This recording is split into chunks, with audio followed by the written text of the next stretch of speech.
be a remake of the Charles Dickens classic Great Expectations. Change the storyline, introduce some new players, and you have the cast and plot for the 91 Shell Australian Touring Car Championship. Never before has a season promised so much. The old firm of Peter Brock and Larry Perkins as saddle pals once again in a pair of new VN Commodores, and they promise to give Win Percy and the factory team one tough year. And while the Sierra defectors Longhurst and Jones have been struck by a bout of M3 malaria, multi-titleist Dick Johnson and the Nissan GTR duo of Richards and Scaife still believe they have the winning edge. It's Holden versus Ford, Nissan and BMW for the 91 Championship. 7 Sport welcomes you to Melbourne's Sandown Raceway and the opening round of horsepower hostilities.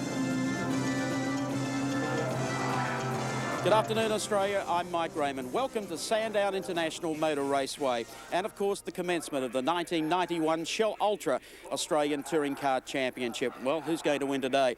Everyone says Jim Richards, but I suspect probably the reason that so big a crowd has turned out today is that Peter Brock renews his acquaintance with Holden. How competitive will the Holden be? Well, our own Niels on Wheels is out there to test the Magic V8. Thanks, Mike. As we all know, touring car racing is really dull, but keeping the competition close is a very difficult juggle for CAMS and the touring car entrance group. This fabulous sound that you're about to hear is the Mobil 1 Racing Peter Brock Commodore. Holden, like each of the major brands, has received some special treatment over summer, so let's go and have a look at exactly who got what from Santa last Christmas. Last year's champions had everybody worried by the time the Oran Park Grand Final was run. The Nissan GTR crushed the pack, so it's been nobbled for 91. The GTR's vital statistics are very impressive. The high-tech 6-cylinder twin-turbo produces a staggering 620 horsepower, and through its four-wheel drive technology can put it all to the road. To keep the Nissan honest, it's been forced to put on 15 kilograms since last season. The Ford Sierra has lost some supporters this season. The Brock and Longhurst teams have jumped the Sierra ship, but this car can still win races. To address the imbalance between the Sierra and the rest last year, the potent little Ford carried an extra 85 kilos. This season, the weight penalty has been removed. In addition, the car can use a 6-speed gearbox, and with more than 500 horsepower and at just 1,100 kilograms, Ford fans can still look forward to some top results. In the sprint races last year, the ageing VL Holden Commodore didn't make the grade, but in each of the Enduros, the big V8 made its presence felt. For 91, the Holden makes a competitive comeback. The new shape of the VN penetrates the air better than the last car, and the numbers look much better. The new inlet manifold freedoms mean more power, and the once bulky Commodore has slimmed down 75 kilograms to 1,250. Later in the year, around June, a 6-speed gearbox will also be available to Commodore runners. Cast your mind back to 1987, and the car to beat was the JPS BMW M3. The nimble, fuel-injected BM was a giant killer. More recently, the car in an evolution form is still winning races overseas, and this season we'll quickly learn the M3 is back in a big way. Using the German rules as a base, the BMW now has more capacity and power, less weight and more rubber. This prompted the return of the factory-backed cars, and on certain tracks, these cars will be hard to beat. It all boils down to different winners at different tracks. The Nissan has great power and traction, but it's heavy. The BMW is light, but it's also light on power. If we analyse each on paper, focusing on power versus weight, the Sierra is still the package, carrying just 2.73 kilograms for every kilowatt of grunt, but it's hard on its rubber. The Nissan carries almost 3 kilograms for every unit of power, but weight and brakes are its weak point. The trusty V8 Holden comes in at slot 3 with 3.22 kilograms per kilowatt. And the new-look BMW doesn't look as strong on paper, but be assured, it's consistent and will wear down the opposition, especially on the tight tracks. We are just about ready for round one, the 91 Shell Australian Touring Car Championship. Let's check out the grid for you. Pole to Jimmy Richards in the Nissan GTR. Sharing the front line with him will be teammate Mark Scaife. Out of position number 3, it's 18 John Bow. From position number 4, Glenn Seaton in the Peter Jackson Sierra. From 5, it's Dickie Johnson. Out of position number 6, Win Percy, the first of the Commodores. From 7, it's Colin Bond in the Caltex Sierra. 8, Kevin Waldock, the first of the Privateers. From 9, it's Larry Perkins in the Mobil 1 Commodore. 10 is 05 Peter Brock. From 11, Tony Longhurst in the first of the B&H BMWs. Alan Jones starts out at 12 in car 20. 13.21 Mark Gibbs, the GIO Commodore. From 14.33 Bob Pearson. And rounding out the top 15, Steve Reed in the Lansvale Smash Repairs Commodore. Stand by for action. Jimmy Richards in the number 1 Nissan GTR and teammate Mark Scaife. The 91 season is racing, and it's Mark Scaife and Win Percy who just bounces out in between the Sierras and looks for third place as they come down to the left hand. A crowd absolutely beside itself as they all go fighting for racing room through turn number 1. Now up towards the M's. And as you can see, it'll be Mark Scaife leading from Jimmy Richards. Next is Dick Johnson, then followed by Win Percy. John Bow, Glenn Seaton is the next one through. And a great start there by Peter Brock in 05 as they come up the back straight. Look at these two Nissan supercars just run away from the fleet. Yeah, they really are missiles, these Nissans, streaking away up the back straight the first time around. Richards over 0.6 of a second quicker than Johnson in official qualifying. And as you can see, he's already pulling out a gap on this first lap. They are super quick, these Nissans. Yeah, great start from cars 1 and 2. Jim and Mark getting away cleanly. Good start from Win Percy, who split the Sierras momentarily. Through the S's now. A tricky run onto the main straight. It's Nissan GTR 1-2, the reigning champion in the top spot. Win Percy in 4th position, splitting the 2 Shell Sierras. Then we've got Glenn Seaton. And quite a large gap back to the next group of cars.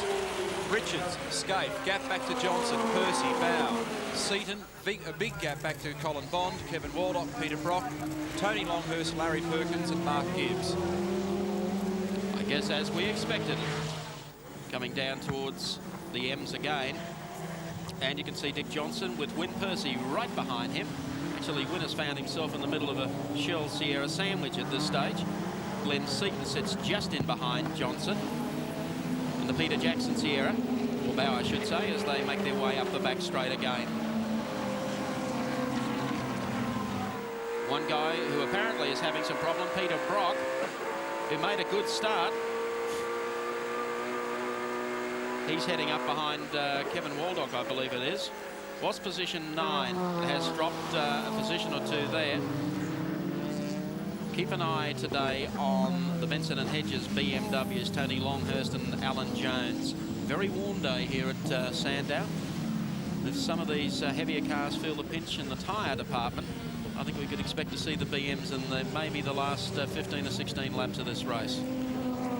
Yeah, well, these BMs and the Mobile Commodores run together for the early part of the race, at least. They are fairly close in qualifying times.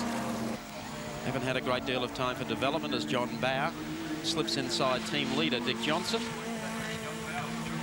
As you can see, Glenn Seaton has been able to get by Win Percy. We'll see whether or not Glenn can haul in the 2 Shell cars. Yeah, Glenn's been very busy over the summer period, particularly with engine development with his father who builds the engine both seat. And he's pretty confident he's getting somewhere up around the sort of horsepower Dick Johnson's developing in the Shell cars. And if that's the case, we should see Glenn climbing onto the back of these ones in a few laps' time. Thanks to Race Hands and Dunlop, we'll have a closer look for you. Dick will be hoping that'll snap off, or the marshals won't like that one. Comes past a couple of times. Well, it's not going to do anything, but you're right. Aerodynamically, you wouldn't know.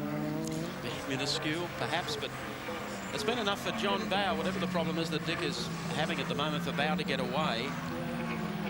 And while Bow's been going away, Seaton's slowly climbing onto the back of Johnson, so Johnson may have a problem here.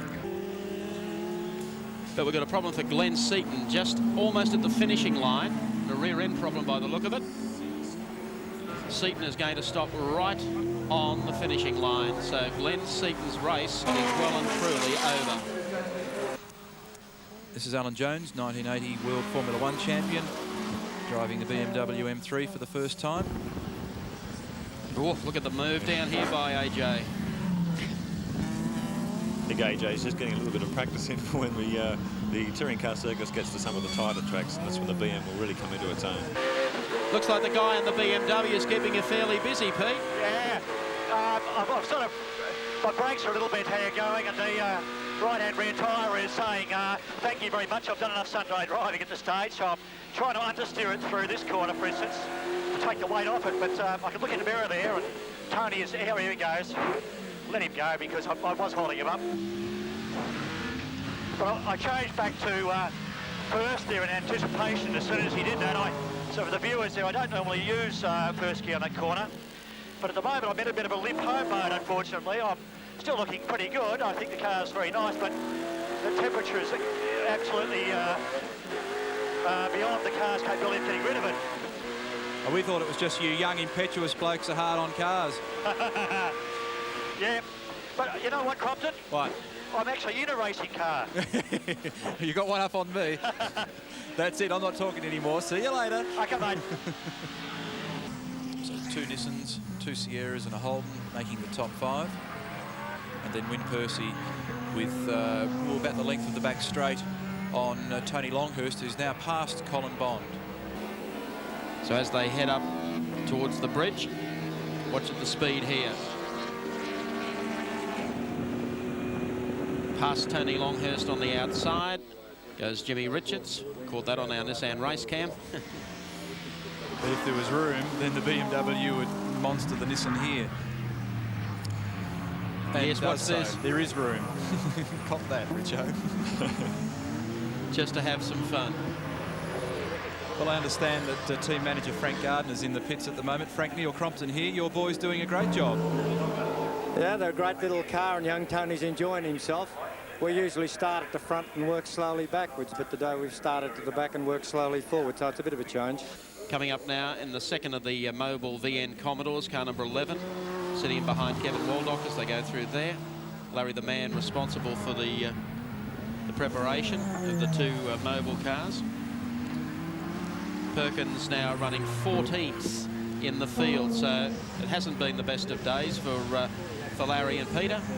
However, they have done a great job in getting 2 brand spanking new cars up and running, and they will get quicker and become more competitive as the Touring Car Championship continues. Hello. Oh, problems for Tony Longhurst, car number 25.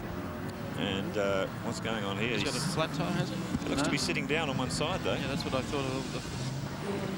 And what a shame. We were just saying to Frank Gardner how great the cars were going. There's Jonesy. He's taken Longhurst, but Longhurst definitely in trouble here. Coming out of the last turn, the pits are on the right-hand side. The throttle is all the way to the floor, and Jimmy Richards coming down to take the checkered flag. So the ex-Kiwi will lead them across the line. Richards 1, Scaife 2, a 1-2 for Nissan in the opening round hostilities in the Shell Australian Touring Car Championship. Splendid performance, power performance from these 2. Rest of the field coming through now to finish off the race. Win Percy in car number 16, and Jim stopping to pick up the checkered flag. He certainly earned the victory here today at Sandown International Raceway. What a crush. Jim Richards and the awesome Nissan GTR absolutely decimating the field. Richo, congratulations. That was a fabulous way to start the new season. Reigning champion, you've done the business. Well, yeah, it was a matter of sort of getting out in front and so on, trying to hold a gap over the rest of the field. We sort of chose a little bit softer tyre than we probably should have, and so we had to work it hard at the start and then drive it nice and easy towards the end, but it paid off. No problems with the car? No, car was perfect, no problem.